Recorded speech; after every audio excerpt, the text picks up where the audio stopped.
closed it. Mr. Speaker, we are better than this.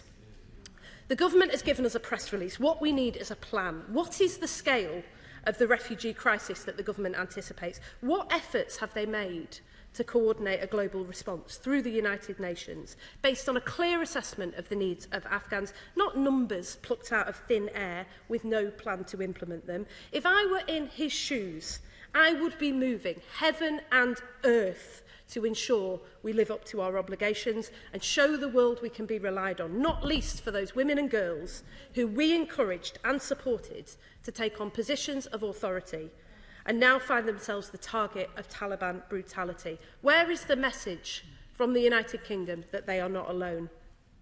When the Prime Minister took office 2 years ago, we led the world in development assistance. But even now, after the Taliban have taken control, there is no urgency or seriousness about the humanitarian crisis that confronts us.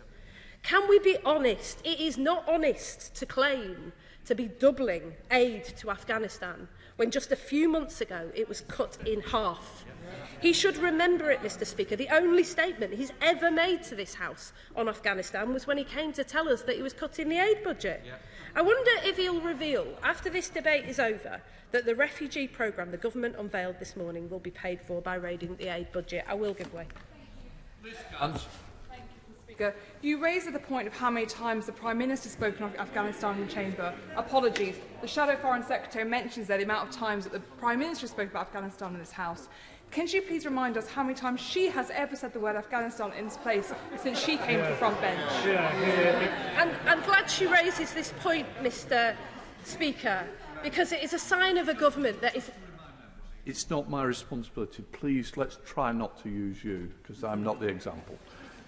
I'm glad she raises this point, Mr. Speaker, because it is a sign of a government that is increasingly desperate, that they launch these sort of desperate attacks. Let me tell her what we have been doing in recent months. In April, my colleague, the member for Wentworth and Dearne, told the Defence Secretary, now with the full withdrawal of NATO troops, it is hard to see a future without bloodier conflict, wider Taliban control and greater jeopardy for those Afghanis who work with the West and for women now in political, judicial, academic and business roles. Last month, my honourable friend, the Shadow First Secretary of State, said if we simply wash our hands and walk away, it is hard. They don't want to hear it, Mr. Speaker, because they have been warned and warned and warned about the consequences by members on all sides of this House, and they have ignored us. They have ignored their own backbenchers and they have abandoned the people of Afghanistan. It is a moment of shame and they should apologise.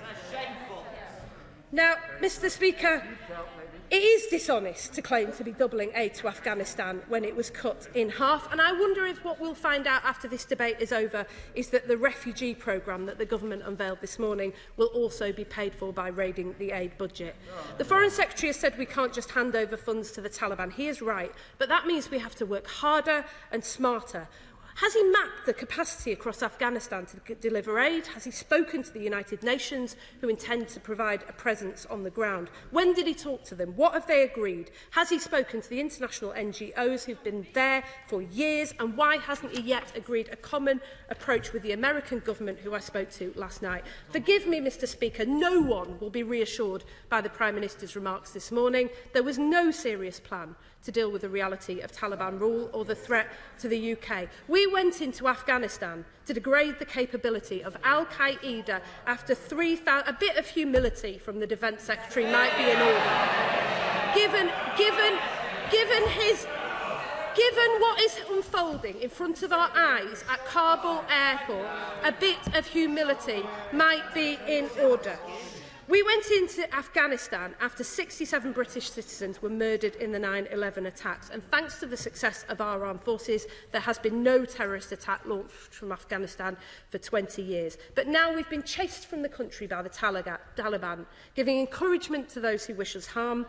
Our counter-terror operation appears to have collapsed. What can the Foreign Secretary tell us that he is doing to build up the intelligence picture beyond Kabul and share intelligence with international partners. He has got to outline today a strategy for dealing with the new reality we find ourselves in. What leverage does the government think, in practical terms, we can exert over the brutal Taliban regime that took power through violence, that displaced a democratically elected government, a regime that persecutes women, journalists, LGBT and religious minorities, to name but a few? We should be identifying any leverage that we have, freezing the assets of the Afghan government or central bank that are in UK accounts or financial institutions, developing sanctions with our partners and making clear the consequences of Afghanistan once again becoming a safe haven for international terrorism.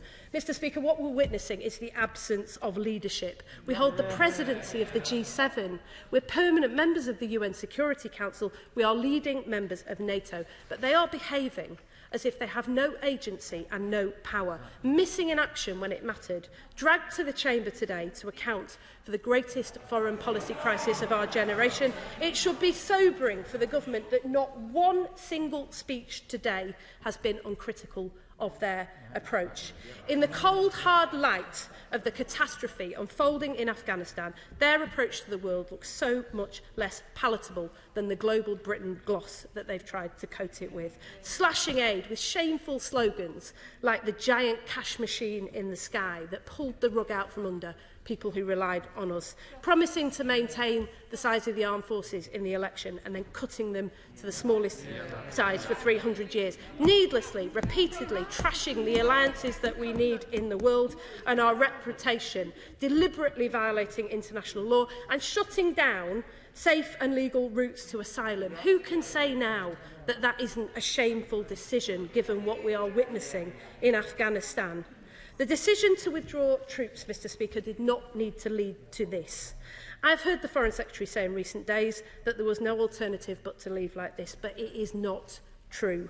We could have used the last 18 months to plan our exit, to make clear to the Afghan people that we had no intention of walking away from them or their ongoing aspiration for democracy, to withdraw with care, planning and redoubled efforts to be a long-term partner to the Afghan people, even without our troops on the ground. The alternative to chaotic exit is not endless war, as he's tried to argue, but the patient, tireless pursuit of peace and a government that has the stamina to commit. We should be inspired by the troops, the aid workers, the journalists, the photographers, the support staff, the civilian contractors, the armed forces who returned to evacuate people in recent days, and the diplomatic staff, and most of all, the ambassador, who has embodied what courage looked like, who have stayed and remained to help those who are trying to exit.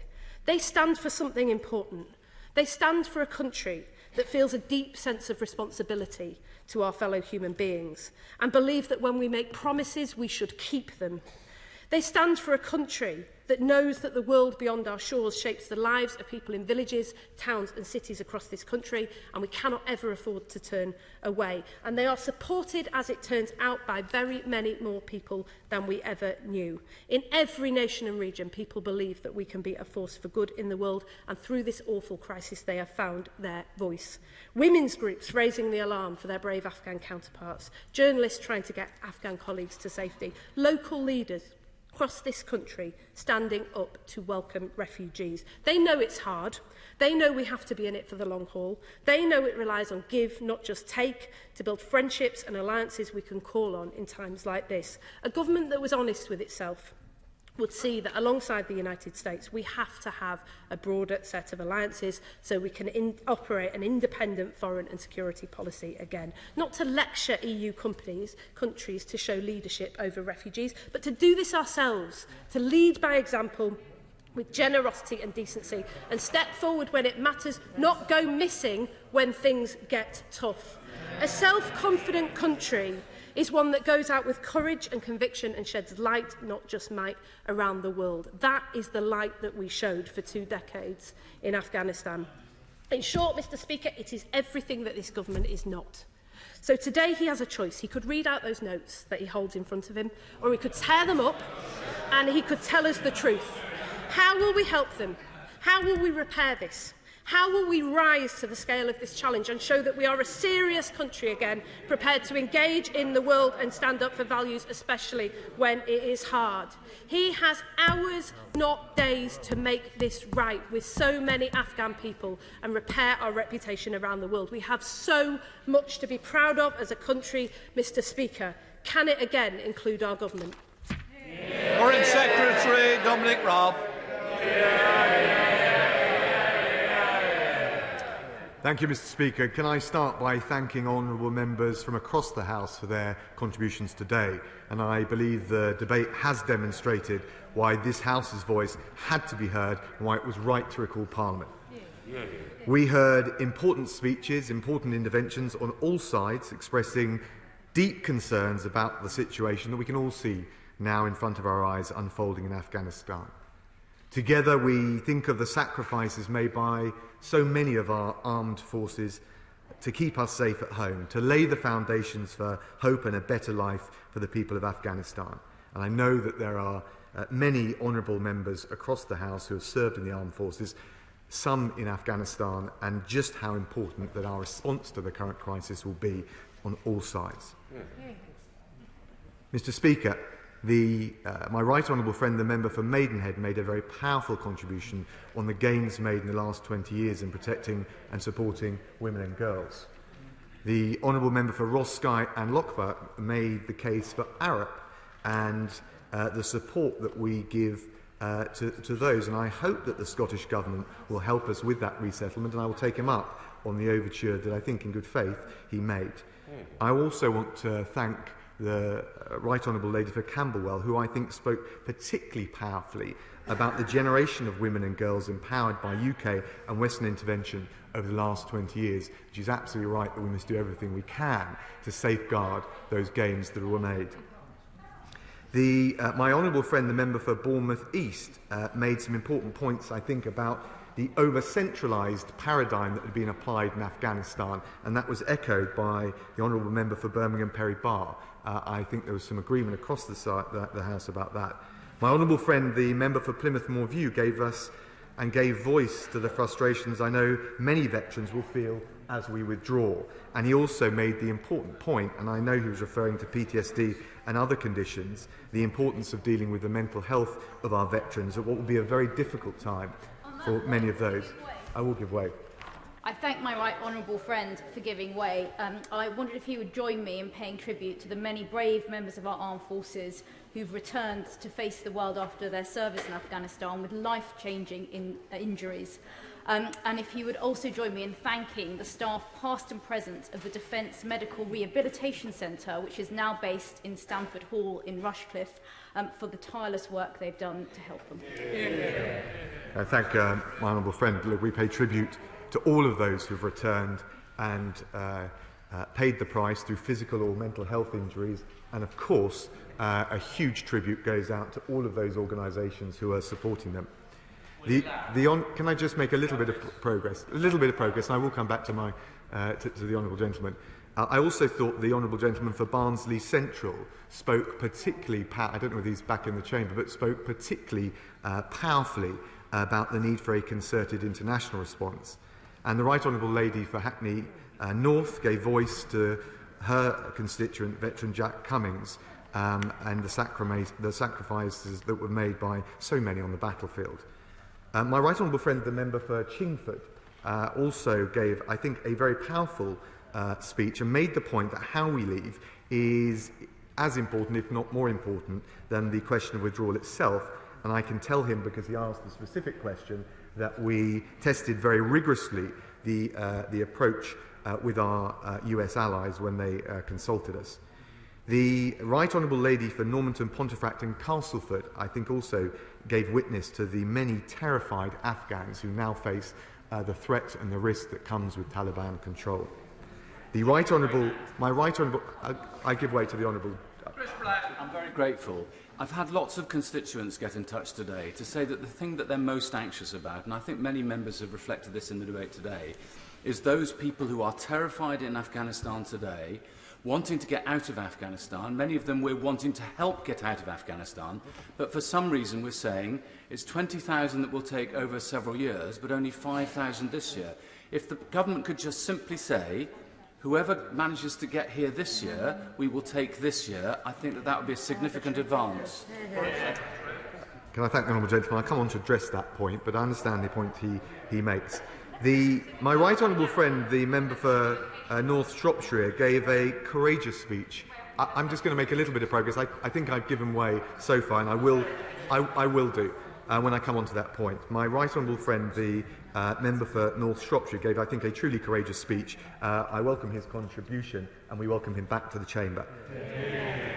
My honourable and noble friend, the member for Basildon, asked us about the application of ARAP to the British Council staff and whether indeed it applies. It does apply, and we are straining every sinew to make sure it can work and be applied to them as effectively as possible. And I'll come on to explain the practical arrangements and challenges we've had around that. I'll make a little bit of progress. There were many other heartfelt, insightful and truly valuable contributions in the House today. Mr. Speaker, I also listened very carefully to the Labour front bench, and the right honourable gentleman, the leader of the Labour Party, made clear his decision, his support for the decision to withdraw from Afghanistan. I think that's clear. He listed a range of things he wants the government to do, quite rightly, including supporting the UN efforts, taking action in the UN Security Council, support through NATO, support for ordinary Afghans, and not allowing money aid to go to the Taliban. We're doing all of those things, and rightly so. The right honourable gentleman did not give a single example of an action he would have taken that we have not one, but then issued a series of searing criticisms. The Shadow Foreign Secretary took a similar approach in her speech, and I'll come to address the various points that she and he made. But I'll make a bit of progress, but I would welcome what she said about our Ambassador, Sir Laurie Bristow, and the team on the ground. In case there was any doubt, the Shadow Foreign Minister, the Honourable Member for Aberavon, said yesterday, we are, as the Labour Party, have no problem with the American decision to withdraw troops, unquote. So the leader of the Labour Party agreed to the decision to withdraw, but now with his predictable proclivity for hindsight, the right honourable gentleman criticises the consequences of a decision that he backed. And he does so with no serious or credible alternative of his own. Not even a hint, a reminder of Shakespeare's adage, the empty vessel makes the greatest sound. So, Mr. Speaker, in any crisis, it is how you respond that is critical, as my right honourable friend made, and the government has two overriding priorities. First, we must evacuate our own people, the British nationals, the dual nationals in Afghanistan who now want to leave, those who served our country so loyally, and allied to this, we must live up to the best traditions of this country in playing our part in offering safe haven to those Afghans who are now fleeing persecution from the Taliban as refugees. I give way to my... I'm very grateful to the Foreign Secretary giving way, and it's absolutely right that the United Kingdom makes this generous offer to the people of Pakistan who need somewhere safe to come. But there is concern among my constituents that we don't, in being generous and open the door to those who would wish to come here and do us harm. So can the Foreign Secretary confirm that robust checks will be in place to ensure that no one who would wish to do us harm will be able to get through this route? Thank you, Mr. Speaker. My honourable friend is absolutely right. Of course we need to be open-hearted and generous. But if we were to allow people to come to this country who subsequently attack this country, we would be back in this House debating a very different set of issues. And therefore we need to make sure we have some basic checks in place. Also to make sure that the seats on those planes go to those we want them to go to. And I'm going to make some progress. I've been very generous. I'm going to make some progress. I want to pay tribute to those leading this work. I've already mentioned Sir Laurie Bristow, our Ambassador, There is a phenomenal cross-Whitehall team of military personnel. I pay tribute to the Defence Secretary, Home Office officials. I pay tribute to the Home Secretary. And they're working hand in glove with gunfire overhead to save others before they get out themselves. And I want to pay tribute also to the rapid deployment team that flew into Kabul last night to support that effort, and to the troops that went in to protect them and secure the airport so that we could prosecute this evacuation effort. Mr. Speaker, we're straining every sinew on that evacuation effort, and it is supported by the crisis team in King Charles Street with Home Office experts, military planners, and they're working round the clock, and I pay tribute to them, having visited them yesterday. I give way to the Honourable Lady. I thank, very grateful to the Foreign Secretary for giving way. Can I specifically ask him about the Arab relocation programme? Will he expand it, not just to cover the British Council, but also those working for UK aid agencies, those working for UK contractors, who work for UK-funded programmes and who are also in fear of their lives, who are hiding from the Taliban, being chased by the Taliban as we speak? Will he include them in the relocation programme, as members from all sides have called for to happen? British forces. We had thousands come in from the Americans. Without that, we wouldn't be able to get any of those to the airport, indeed out of them, or process them in the way we need to. The second strand of the evacuation beyond British nationals is the Arab programme, also set up by the Defence Secretary back in April, to help those who worked for us and who now face the risk of retribution precisely because of the loyalty that they showed to our country. And to date, Mr. Speaker, we've resettled over 3,300 Afghan staff and their families. That includes 2,000 since April, the most generous scheme of its kind offered anywhere in the world, and rightly so. I give way to the honourable gentleman. I'm most grateful to the Foreign Secretary in giving way, and I thank him for all he's doing. The United Kingdom led the way on the Friends of Syria group before in convening the international community on bringing forward a humanitarian package. Will the United Kingdom do the same with Afghanistan to get countries like the UAE, Jordan, Kuwait, who are also part of the NATO action in Afghanistan? I thank my honourable friend. He's absolutely right to raise this. I'm going to come on to that point if he allows me to. The third strand of the evacuation scheme is, as my right honourable friend the Prime Minister and the Home Secretary announced today, our plan to provide a bespoke asylum offer to settle 20,000 Afghan refugees over 5 years. And like the Home Secretary herself, let me just say, as the son of a refugee, I am deeply proud that this government is continuing the big-hearted tradition of the British people in offering safe haven to those fleeing persecution. So we're getting our nationals out, those that work for us out, and we are providing a lifeline to the most vulnerable. I can also tell the House today that we have contacted all of the Chevening scholars in Afghanistan, not just to tell them that they can come, but to actively make arrangements for the upcoming flights to the UK. Mr. Speaker, at a time of crisis, we also need to look to the longer term, and there are 4 areas that need particular focus.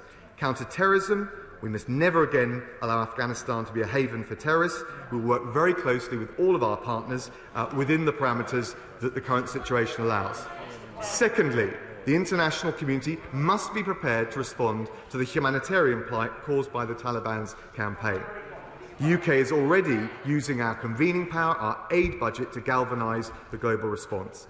Thirdly, we must work to safeguard regional stability, and that will require us to work with different partners and require engagement with key regional players, including India, China, Russia, Pakistan, Central Asian states, however difficult or complex that may prove and outside of our comfort zone. And we will be fully supporting the efforts of the Secretary-General of the UN Special Envoy for Afghanistan, Jean Orneau. The fourth area is human rights and accountability. We will hold, both through our domestic sanctions regime, but also working with the Indians who chair the UN sanctions regime for Afghanistan, to make sure we can exercise a moderating influence on the Taliban regime. We will pursue each of these areas with vigour.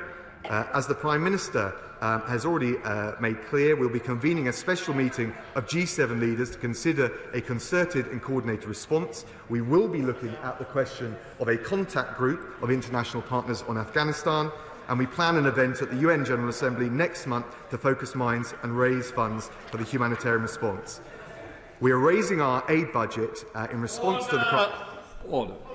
Under the order of the House today, I am now required to put the question. The question is that this House considered the situation in Afghanistan. As many of that opinion say aye. Aye. The contrary, no. I think the ayes have it. The ayes have it. The question is that this House do now adjourn. As many of that opinion say aye. Aye. The ayes have it. The ayes have it. Order. Order.